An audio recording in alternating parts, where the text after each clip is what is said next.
Hello, I'm Gabriela Spector Mersel from Sapir College, Israel, and I will talk about forms of narrative silence, three mechanisms of narrative selection.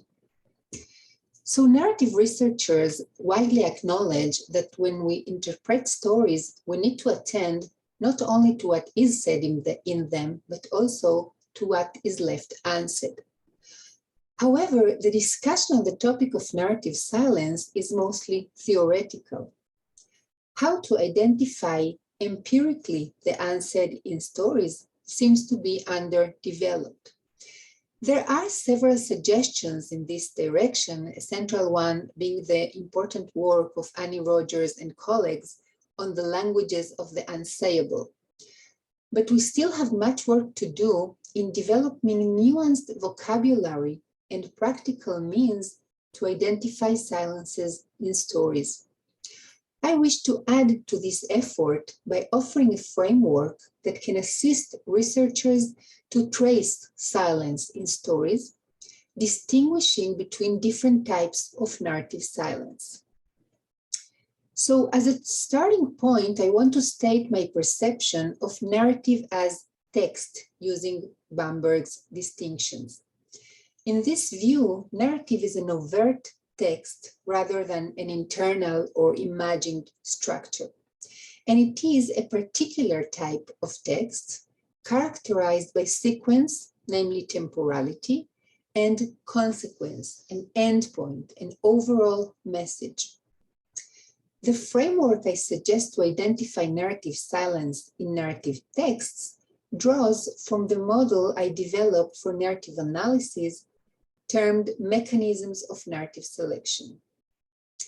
This model suggests that we weave our self-narratives by selecting from the biographical material contained in our life history, the collection of facts, events, characters that constitute our lived life.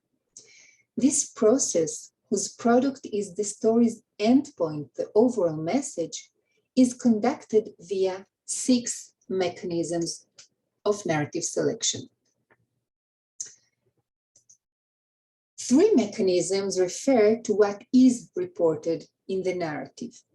So inclusion refers to reporting biographical facts in the story that correspond to its endpoint. Sharpening refers to emphasizing those facts because they correspond to the endpoint.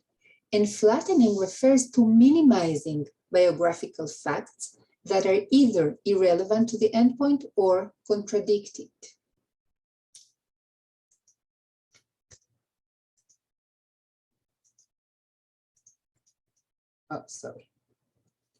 The 3 other mechanisms of selection, which are my focus today, refer to what is not reported in the narrative.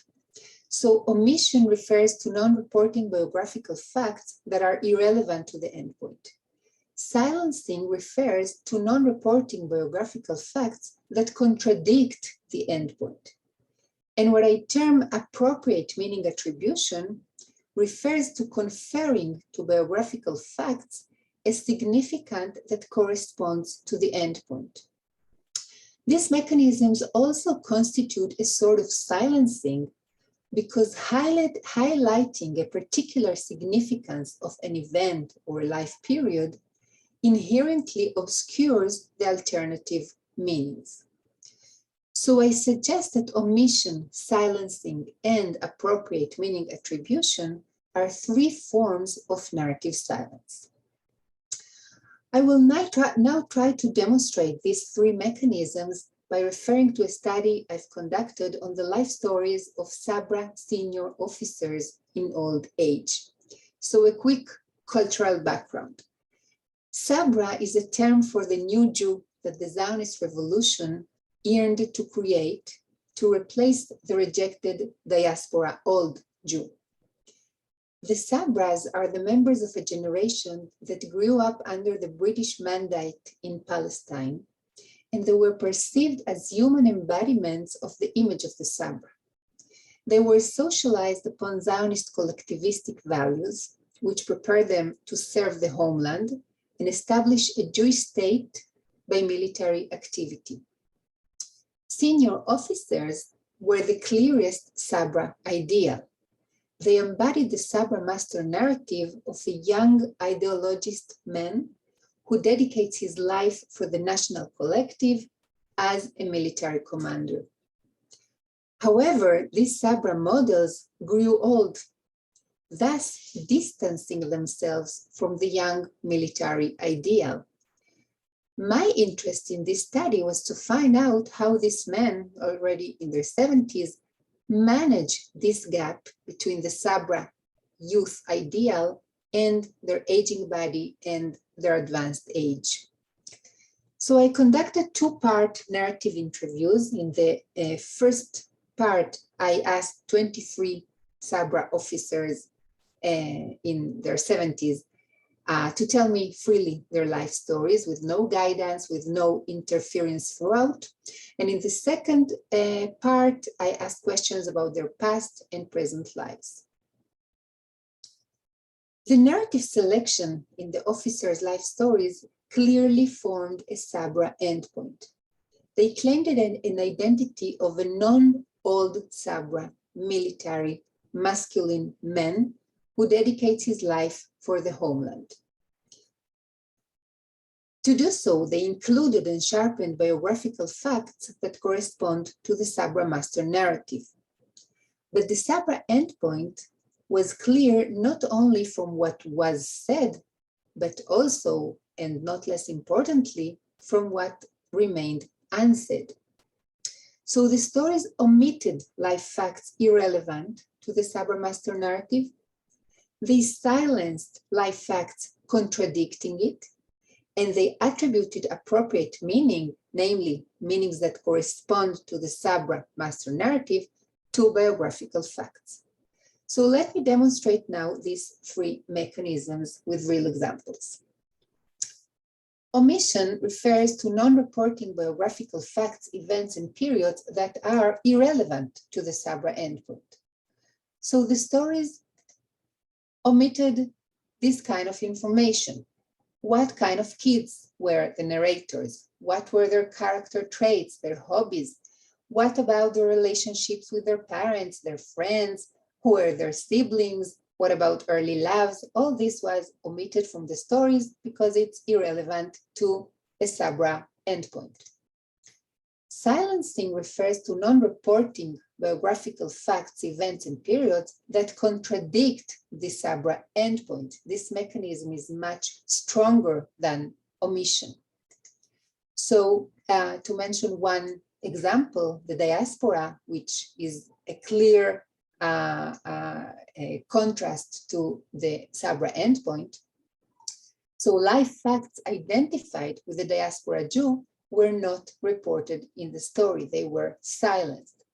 Academic education is a good example because it is identified with the diaspora Jew. The Sabra doesn't go to the university. He works with his hands. He builds a country, and the diaspora Jew studies. So Eliezer, one of the participants, in the main narrative, he told me that his father was a pioneer, and in the questioning period, only when I asked him directly about his father, he said he was a genius, a PhD engineer.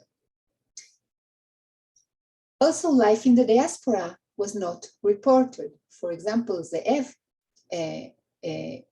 started his life story. I was born in 1929 in Poland. I was 7 when I came to Israel. The 7 first years of his life were silenced because they are in contrast to the Sabra endpoint. And the third mechanism is appropriate meaning attribution, which refers to conferring a Sabra significance to biographical facts. So how did Ze'ev recount his retirement from military? In the narrative, the spontaneous narrative, he says, a person who sits in this position in the army for 4 years, it's hard for him to admit mistakes. It begins to cause harm to the army, of course. So the message here is, I retired for the sake of the army, namely a collectivistic motivation. I did it for the collective. However, in the second part of the interview, when I asked Ze'ev directly, why did you retire at this specific time point? He said, I'd had enough. There was nowhere to promote me.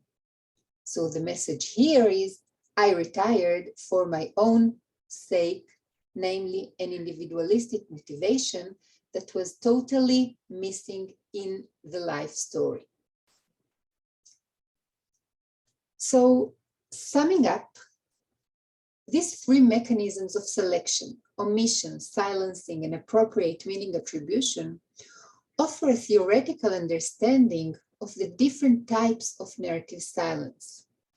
Identifying their actual expressions in narratives can offer an analytic tool to trace forms of silence in narrative texts.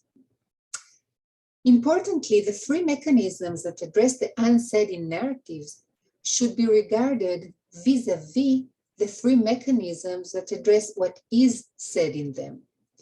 It's important to keep in mind that the said and the unsaid, the voice and the silence, are complementing parts of the narrative whole. Thank you very much.